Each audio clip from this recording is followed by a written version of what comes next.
Oui, donc bonjour. Donc vous avez vu, comme je l'avais dit, les manifestations, ça va être comme tous les ans. Pourquoi? Parce qu'on ne va pas au fond du sujet, hein. Personne ne va aller au cœur du réacteur où se situe le problème. Donc il y aura des prêts de trésorerie, il y aura des prises en charge, des baisses des impôts fonciers. Alors je rappelle que tout ça, c'est pris sur le budget de l'État. Pour l'agriculture, c'est comme les prêts bonifiés pour installer des jeunes. C'est vous qui payez, hein. C'est pris sur le budget de l'État. C'est les gens qui payent des impôts et ceux qui n'en payent pas. Parce qu'il y a les impôts indirects. Donc quand vous faites le plein de votre voiture ou quand vous payez la TVA, c'est vous qui payez ce financement-là. Alors qu'on a un problème de revenus. C'est le problème central des agriculteurs. Il n'y a pas de revenus. Parce qu'il n'y a pas de répartition de la valeur ajoutée. Donc les maîtres mots, les gens vont rentrer bredouille, comme chaque année. Là, ils ont utilisé des slogans, les normes, tracasserie administrative, ils leur ont bourré le crâne avec ça, et le Mercosur.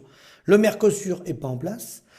Les normes, les tracasseries administratives, comme vous le savez, il y en a dans le bâtiment. Pour les gens qui connaissent bien les métiers du bâtiment, allez leur demander s'il n'y a pas de normes, vous allez voir. Donc voilà vers quoi on a capté les choses. Alors le gouvernement va reculer car au niveau européen, ils ont été très mauvais et on n'a pas les mêmes normes en Europe. Alors on va reculer, c'est-à-dire qu'on va réautoriser des molécules. Donc c'est un recul d'un point de vue sociétal parce qu'on sait que les produits phytosanitaires, c'est pas bon pour la santé. Mais comme l'Union européenne et les chefs d'État et de gouvernement, ils n'ont pas été capables d'anticiper, eh ben ça va être un recul. Alors certes, les autres continents n'appliquent pas les mêmes règles, mais est-ce que le but du jeu, c'est d'être précurseur et de assurer la protection des populations et travailler, je vous en parlerai dans d'autres vidéos, avec des techniques qui existent pour alimenter la vie des sols qui s'appelle la bioélectronique, qui n'a rien à voir avec le bio. C'est un mode de fonctionnement qui permet de nourrir les sols correctement et on n'a pas besoin d'utiliser toutes ces quantités de phytosanitaires, mais ça, on va bien se garder de vous le dire. Donc, ça va être comme d'habitude, des prises en charge d'intérêts par la mutualité sociale agricole, des impôts fonciers, des prêts de trésorerie, à condition que les banques soient d'accord pour les faire. Alors, pourquoi c'est comme ça? Eh bien, c'est comme ça parce que ça a pris, je dirais, un coup d'accélérateur le modèle agricole en France, en Europe et dans le monde, parce que le schéma français, il est européen, ces plateformes-là, multinationales sont dans le monde entier. Donc, vous avez Éric Touirin, qui fait partie du bureau national de la FNSEA, qui est le président d'Unigrain. Donc, Unigrain, c'est un fonds qui a été monté par les céréaliers en 1963. C'est important ce que je vous dis, parce qu'ils sont dans tous les financements des entreprises agricoles. Ils font pas que l'agricole, d'ailleurs. L'adresse de cette entreprise, vous allez voir comme les paysans, on est proche de la nature. L'adresse, c'est 23 rue de Neuilly, 75 016 Paris. Donc c'est principalement des financements qui viennent des céréaliers des bassins parisiens. Hein, et après, c'est le Crédit Agricole, Natixis, la Société Générale et la BNP. C'est 17 millions d'euros de résultats nets chaque année. C'est entre autres les financements des camions frigo, le groupe Steph, c'est les leaders de la boulangerie industrielle dans le monde et ils ont des billes dans toutes les entreprises de l'agroalimentaire, pas que. Dans les laboratoires, ils financent 26 laboratoires en Europe, hein, les chaînes de restaurants, etc., etc. Je vous donnerai un jour la liste des gens qui financent et vous verrez que vous allez manger dans des restaurants qui ont eu des fonds Unigrain, des céréaliers de la FNSEA. Donc ensuite, il y a eu le groupe Avril, évidemment, les agrocarburants, les huiles, 9 milliards d'euros de chiffre d'affaires, 69 sites dans le monde, 8302 collaborateurs, numéro 1 des aliments du bétail en France, présent à travers les huiles avec des sites en Roumanie, au Maroc, donc Arnaud Rousseau, président. Et vous avez après le groupe InVivo, qui est le deuxième groupe le plus puissant en Europe. Le premier, c'est un Allemand, avec 16 milliards d'euros de chiffre d'affaires, et InVivo arrive à 12-13 milliards d'euros de chiffre d'affaires. Donc ils ont racheté dernièrement, il y a quelque temps, UMG, c'est le géant australien du malt, des usines de malt. Donc c'est les numéro 1 mondial aujourd'hui du malt, le groupe InVivo. Ils ont racheté cette entreprise 1 milliard de dollars. Donc vous voyez qu'il y a les paysans, ils ont des sous. Hein. Voilà. 15 000 collaborateurs chez InVivo. Alors InVivo, c'est les chaînes de magasins, les jardineries, les animaleries, Delbar, Gamme Vert, Café de Paris. Ils sont rendus au sommet de Davos à travers les startups. Ils travaillent, alors ça doit être le groupe Avril, il y en a un des deux, il y a Anne Lauvergeon qui travaille avec ces gens-là, vous voyez, l'ancienne patronne d'Areva. Il y a Xavier Niel, Mathieu Pigas, Alexandre Zouhari. Voilà. Donc là, c'est des financements qui sont des financements même croisés entre eux. Vous avez des financements, par exemple, avec ces groupes-là, avec LDC, qui est dans la Sarthe, le numéro 1 européen de la volaille. Hein. Donc voilà le schéma qui a été monté. Alors, pour en revenir aux manifs, pourquoi on n'obtient rien? On n'obtient rien parce qu'on n'a pas la facture. Le carnet de facture est chez LDC, chez Bigard, chez ces grands groupes coopératifs. Et pour voir clairement où on en est et pourquoi on en est arrivé là, il faudrait déjà nommer une commission d'enquête neutre et faire un audit sur toutes les subventions qu'ont eu ces groupes-là et toutes les subventions qui sont venues aux agriculteurs, notamment la PAC, depuis les 20-30 dernières années. Et regardez où a été tout cet argent public, qui sont vos impôts, hein, puisque c'est des fonds français qui remontent à l'Europe et ensuite l'Europe nous reverse la PAC, le budget agricole est le premier budget de l'Union européenne. Pourquoi il faut faire un audit? Parce que là-dedans, il y a eu des abus. Il y a eu des gagnants et des perdants de la PAC. Il y en a aujourd'hui, à l'heure où je parle, ils sont agriculteurs, ils n'ont pas la PAC. Je dis bien, ils n'ont pas la PAC. Ils n'ont jamais touché la PAC. Et il y en a d'autres qui touchent des 2, 3, 400 000 euros de PAC par an. Donc un audit, voir pourquoi ça s'est passé comme ça, qui a orienté ces versements de la PAC qui ont été faits de façon, on va dire, lamentable et très injuste. Ensuite, pourquoi les gens vont revenir à la maison avec les tracteurs? Bon, il y a un peu de gesticulation, parce qu'Arnaud Rousseau a dit qu'il allait refaire quelques manifs. Ça, vous avez compris, c'est pour les élections. Il y a des élections chambres en janvier, donc il faut qu'ils se montrent pour que les gens votent pour eux. Les gens, c'est à eux de réfléchir. Il faut que les paysans, ils prennent du recul et qu'ils réfléchissent par eux-mêmes. Bon. Pourquoi on ne va pas manifester chez celui qui tient la facture? Vous m'avez posé cette question-là. Pourquoi vous n'allez pas demander des comptes aux entreprises privées et à vos coopératives? Les semis de céréales, comme chaque année, les gens sont en train de semer encore les semis de blé, d'orge. Hein. La plupart c'est fait, mais il y en a qui y sont encore. Les colzas, on les a semés avant. Le financement, il est fait par eux, par ces sociétés-là, privées ou ces coopératives. C'est eux qui nous avancent l'argent. Sinon, on n'a plus les moyens de semer. Il y a longtemps que ça dure, ça. Mais j'ai découvert que, apparemment, les auditeurs ne sont pas au courant de ce que je raconte. C'est eux qui nous financent. Pour installer des jeunes, des entreprises comme Terrena ou plein d'autres groupes sont en train de le faire en porc, en volaille. Ils vont donner une avance de 70 000 euros à un jeune qui va s'installer. Ils vont y mettre un crédit de 70 000 euros. Alors bien sûr, vous avez compris qu'il était attaché. Ça, il ne pourra pas livrer ailleurs. Il ne fait pas la facture, il ne peut ni manifester, il est obligé de livrer là. Ça sera un esclave. Mais ça, il y a peu de gens qui le savent. Bon.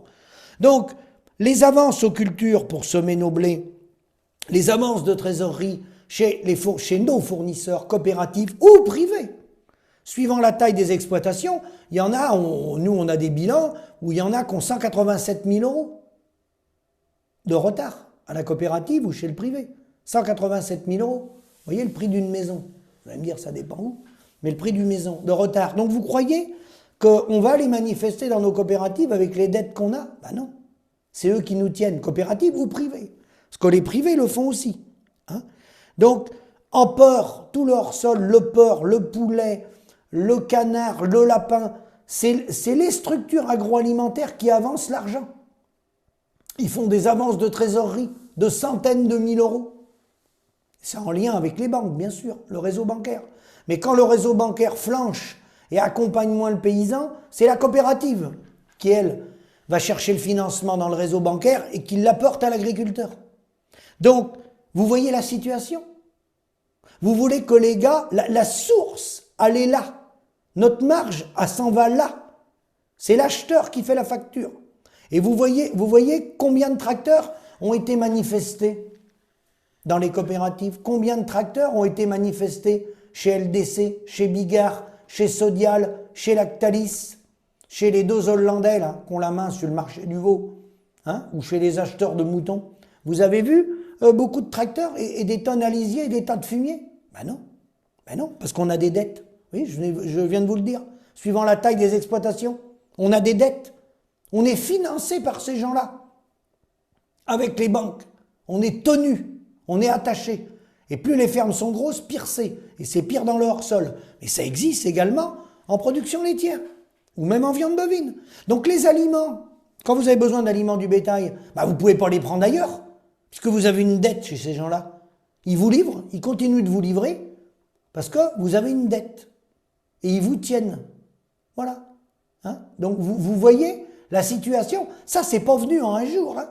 Les gains de productivité qu'on a fait, il y avait 50 000 euros d'endettement par exploitation agricole en 1980, on est rendu à 250 000 euros. Donc vous voyez, nous, on a fait travailler plus pour gagner moins. Vous savez, Sarkozy, travailler plus pour gagner plus. Nous, on a fait travailler plus pour s'endetter plus. Travailler plus pour s'attacher plus. C'est pas mal quand même, comme résultat. Petits soldats au garde à vous, aux ordres de l'agroalimentaire. C'est pas beau ça? Des gens qui travaillent 7 jours sur 7. 7 jours sur 7. À s'occuper des animaux. Par le chaud, par le froid, par tous les temps.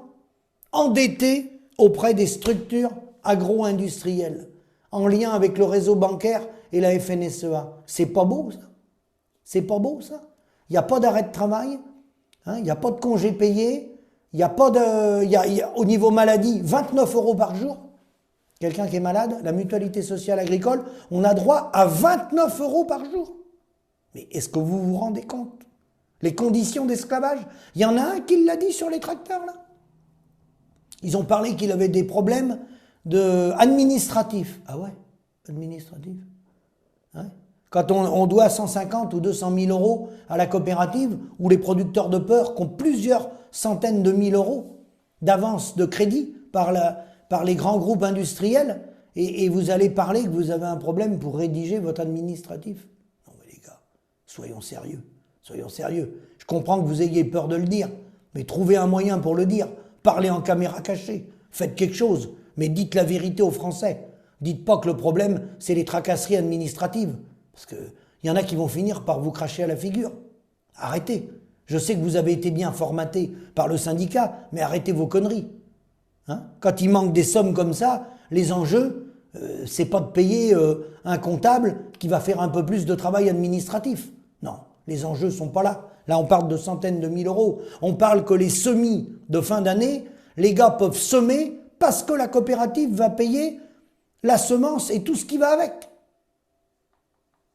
Sinon, le gars, il ne peut pas semer. Il n'est plus livré. On ne va plus y livrer de semences. Il ne peut plus mettre en culture.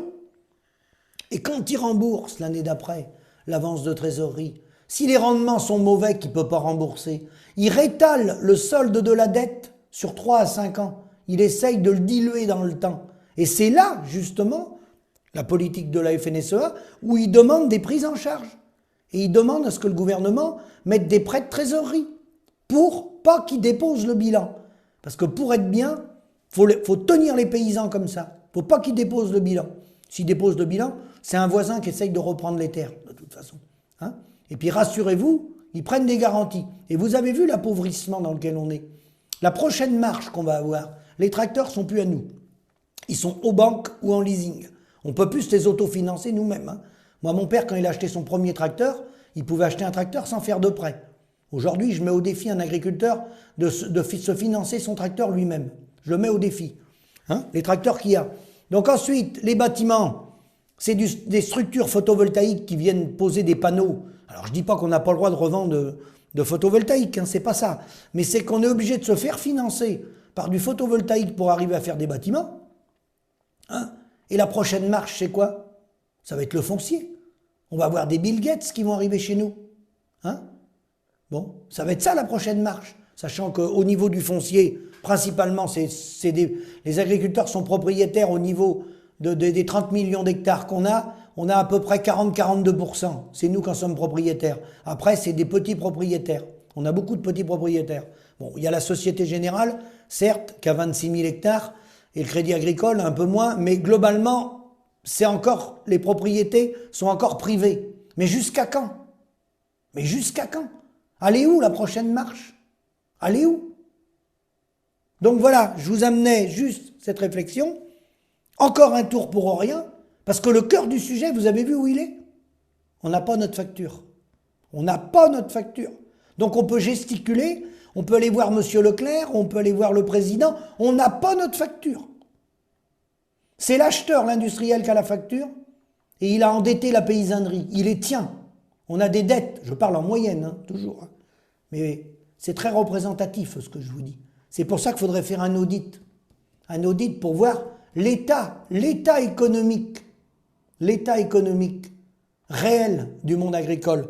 Et un dernier mot, tous ceux qui ont passé sur les plateaux, qui ont parlé de revenus agricoles, les chiffres sont tous faux. Moi, si un jour on m'offre un grand plateau, je vais me régaler.